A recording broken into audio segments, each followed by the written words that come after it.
Alors, une chose importante, c'est de comprendre que dans le processus d'être, de vivre, de n'importe quelle opération, on ne peut pas arriver à le comprendre parce qu'on prend une phase, un moment du processus. L'alchimie, on dit que c'est caché, etc., et même l'alchimie de la vie, est difficile à détecter, à comprendre, parce qu'on prend une phase. Nous parlons seulement du petit déjeuner, mais non, mais moi je parle de la nourriture, oui, mais vous commencez par quoi? Le petit déjeuner, le déjeuner, etc. Dans le processus alchimique, dans le processus de vie, d'être et de comprendre, on prend une phase, un moment d'une chose globale. Et donc, on ne parvient jamais à comprendre de quoi il s'agit. De quel moment s'agit-il? À quelle phase est-on d'une recherche? Ce qui fait qu'on croit qu'il y a un secret, c'est caché, c'est simplement que nous ne pouvons pas voir, nous n'arrivons pas à voir la globalité du processus. Il y a une chose, il ne faut pas s'écarter de l'idée centrale du fil conducteur qui est tout se passe en nous, qu'il n'y a absolument rien à l'extérieur, et notamment qu'il n'y a pas d'univers, que nous ne cherchons pas la première explosion, que tout dépend de cette notion très intéressante de la psychanalyse, que tout est après coup. Il n'y a pas un commencement, il y a après coup l'idée qu'il y a un commencement. Nous fabriquons un commencement après, quand nous sommes devenus des êtres connaissants, une conscience, etc. C'est l'effet qui, après coup, crée une cause. C'est pour ça qu'on dira, et on dit que je suis Cambrier, je suis Cambrier, que ça n'a jamais existé le commencement. Effectivement, il est créé en cours de route. Pendant que vous êtes dans le train qui roule, vous pensez le train, vous fabriquez le train quand vous êtes déjà dans le train qui roule. Donc, on n'est pas embrouillé, c'est pas du tout clair.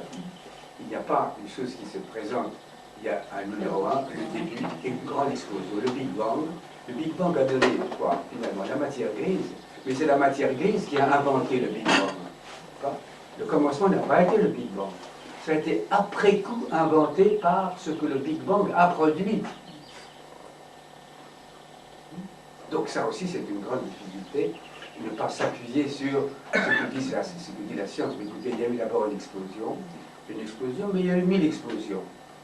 100 000, 1 million, 1 milliard d'explosions.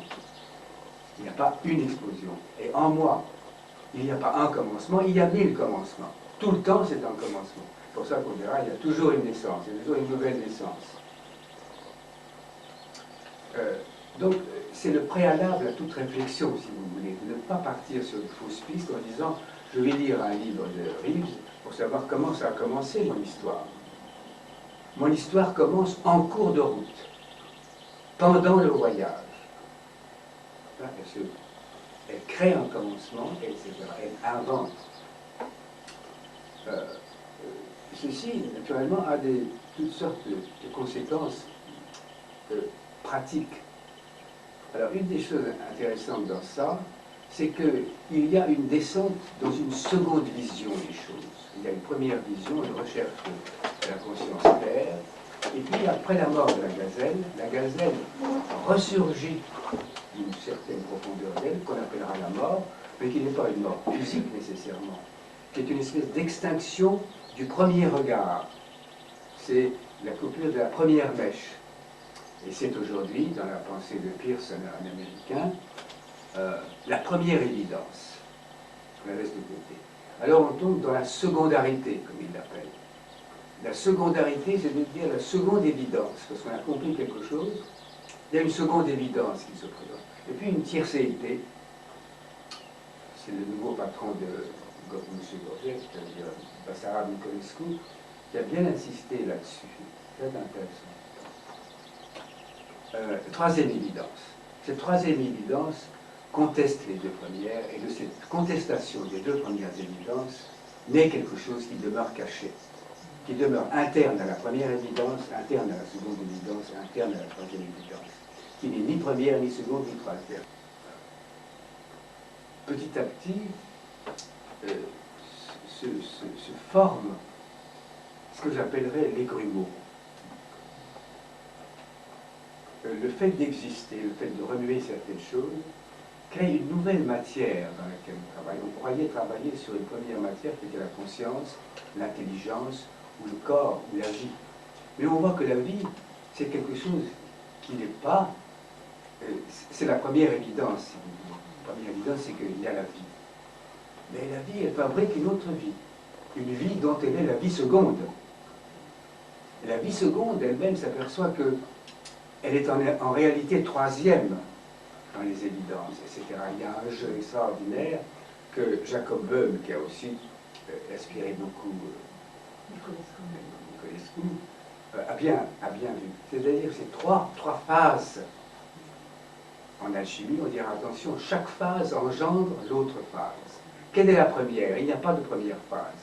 Il n'y a qu'une permutation constante de trois approches qui sont donc une modification de la première T par la secondarité, par la troisième T, par la tiercé, constamment.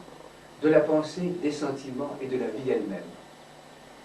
Donc on ne peut pas dire je pars de la vie. Si on veut, mais la vie fabrique une autre vie. Alors quel est le point de départ? Est-ce que c'est l'autre vie qui va éclairer la première vie et donner un sens à la première vie? Ou est-ce que c'est la première vie qui donnera un sens à la deuxième vie? Est-ce que c'est parce que la gazelle meurt qu'elle est gazelle, qu'elle comprend qu'elle est gazelle? Et qu'est-ce qui se passe quand on comprend qu'on est gazelle? C'est que la gazelle se met à poursuivre la jeep, alors que c'est la jeep qui poursuivait la gazelle.